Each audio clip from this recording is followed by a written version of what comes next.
There are many different coffee table designs. In this video, we'll be showing you how to construct a fairly simple DIY coffee table with upper and lower shelves, plus an optional remote shelf. Start by pre-cutting all the lumber needed for the project. We'll provide a cut list with the exact dimensions, as well as a tools and materials list at the end of the video. Begin by placing 2 of the legs side by side with the bottoms flush. Measure up 2 1/4 inches and mark guidelines across the broad faces on each leg. Next, create pocket holes along the top edge on both ends of the 2 front trim pieces using a pocket hole jig. The jig, when clamped into place, serves as a guide for drilling holes at a precise angle.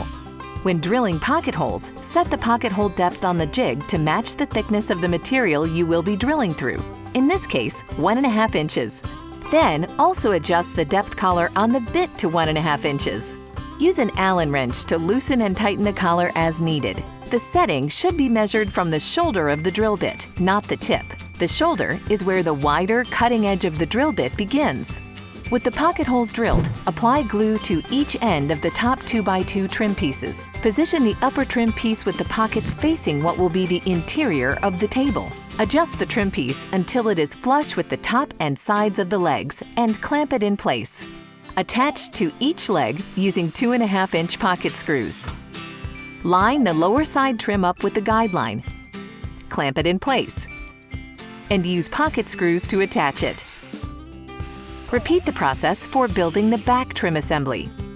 These front and back trim assemblies will be connected using the shorter 2x4 end trim pieces. Again, drill 2 1½ inch pocket holes into each end of the upper and lower trim pieces. Apply glue and secure them to the legs using 2½ inch pocket screws. The upper piece should be flush with the top of the legs, and use the guidelines to position the lower piece. The pockets should be facing the bottom of the table. Repeat on the other side.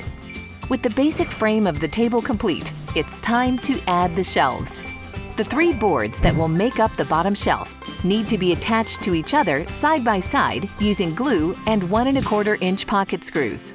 Measure and mark the center of the edge, then mark 4 inches in from each end and again at 12 inches in from each end. Drill 5 3/4 inch pocket holes into each board. The center board of the shelf will have pockets drilled on both edges of the board. The outer 2 boards will have pockets created on only one edge. Each board will also have pocket holes centered on both ends. Run a bead of glue along the joining edge. Make sure all edges of the first 2 boards are flush and drive in the pocket screws. The 5 pocket holes along the edge and the 3 on the ends will be used to attach the shelf to the front, back, and end rails. With the pocket holes facing down, position the bottom shelf of the coffee table along the lower end and side trims. Clamp it and secure the shelf with more 1 1/4 inch pocket screws. Mark the upper and lower end rails for positioning the side braces. These braces are decorative only, so these measurements can be adjusted as you like. Drill 1½ inch pocket holes at each end of the braces. Position them with the pocket holes facing the outside of the table and attach the braces using 2½ inch screws. This will allow you to easily access the pocket screws with the drill when attaching the top shelf. Since these screws will be visible, it's best to conceal them with pocket plugs. Apply glue and insert the plugs into the pocket holes. Any excess can be removed at the end of the project when you sand. The table's top will be constructed using 7 2x6 boards. The 3 41 inch boards should be lined up next to each other to form the center of the tabletop. Line up the 2 shorter boards at each end of the center boards and place the 2 longest boards on either side. This will be the tabletop assembly. Drill 5 1½ inch pocket holes into the edges of the 3 center boards, another 5 into the 2 outer long boards, and 2 into each edge of the 2 shorter outer boards. Apply glue to the joining edge on each board and attach all the boards using 2½ inch pocket screws. In this video, we're going to show you how to add a remote shelf on the underside of the tabletop. This will help make your coffee table unique and provide additional storage. If you prefer to skip this step and attach the tabletop as is, position the frame on the tabletop assembly. The top should overhang the frame by 1 3/8 on the front and back trims and 2 inches over the end trims. Attach the tabletop using 2.5-inch screws. Using 3/4-inch sanded plywood, begin assembling the remote shelf. The 3 4¼ pieces will serve as the back and sides of the shelf. Each side panel will require 3 pocket holes along one edge. The back panel won't require pocket holes. The bottom of the shelf will be 22.5 inches by 2 feet. Drill 3 3/4-inch pocket holes into 3 of the edges of the shelf, leaving one of the longer edges with no holes. Position this bottom shelf between the sides and back and attach using 1 1/4-inch pocket screws. To create room for the remote shelf, use a circular saw to cut the front trim piece. It should be cut to a distance of 7 3/4 from each leg. Place the shelf in the resulting gap with the back of the shelf against the opposite side trim.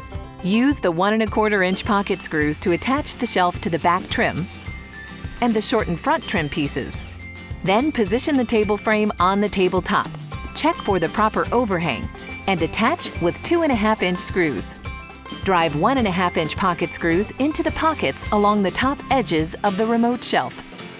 Sand the entire piece with 220 grit sandpaper. Remove the dust with a tack cloth and paint or stain as desired. With or without the remote shelf, this rustic coffee table will be a long-lasting and sturdy addition to your home. Here are all the materials you'll need to build your DIY coffee table.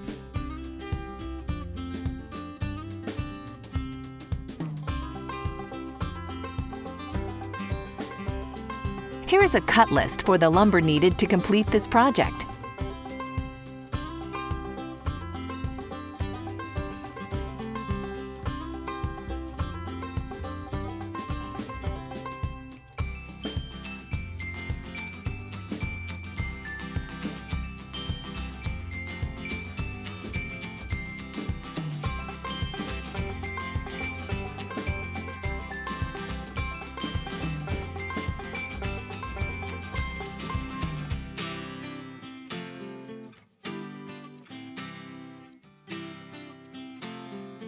And lastly, you'll need the following tools for the job.